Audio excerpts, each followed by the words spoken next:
ইনি হলেন জোয়াও, একজন সাধারণ মানুষ যিনি থাকেন ব্রাজিলের এক নির্জন সমুদ্রতীরের ছোট্ট কুঁড়ে ঘরে।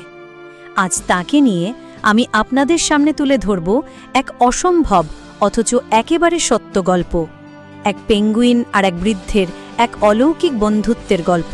2011 সালের একদিন সমুদ্রতীরে তেল আবৃত অবস্থায় একটা ছোট পেঙ্গুইনকে পড়ে থাকতে দেখেন জোয়াও। পাখিটা ছিল অসুস্থ, দুর্বল আর মৃত্যুপ্রায়। জোয়াও তাকে তুলে নেন, পরিষ্কার করেন, খাওয়ান আর যত্ন করেন যেন সে নিজের সন্তান। তিনি তার নাম দেন দিনদিম।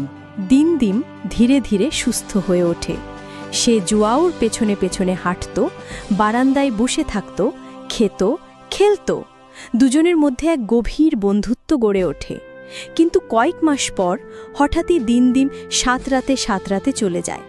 জোয়াও ভেবেছিলেন ও হয়তো আর কোনো দিন ফিরবে না। কিন্তু অবিশ্বাস্যভাবে 1 বছর পর একই সময় ডিমডিম আবার ফিরে আসে।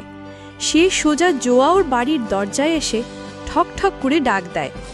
জোয়াও দরজা খুলেই অবাক, তারপর আনন্দে তাকে জড়িয়ে ধরেন।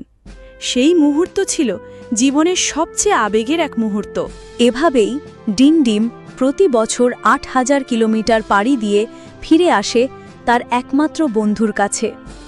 কেউ বলে এই সম্পর্কটা প্রকৃতির এক অলৌকিক উপহার। ডিনডিম যেন ভুলতে পারেনি সেই মানুষটাকে যিনি তাকে একদিন মৃত্যুর মুখ থেকে ফিরিয়ে এনেছিলেন। একটা পাখি আর একজন মানুষ, ভাষা ভিন্ন, প্রজাতি ভিন্ন, তবু তারা বন্ধুর মতো, পরিবারের মতো। জোয়া বলেন, ডিনডিম না থাকলে তার জীবন এতটা পূর্ণ হতো না।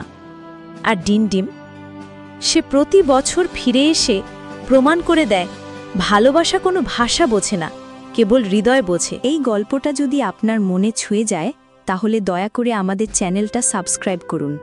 আরও সুন্দর সুন্দর গল্প নিয়ে আমরা আবার আসব।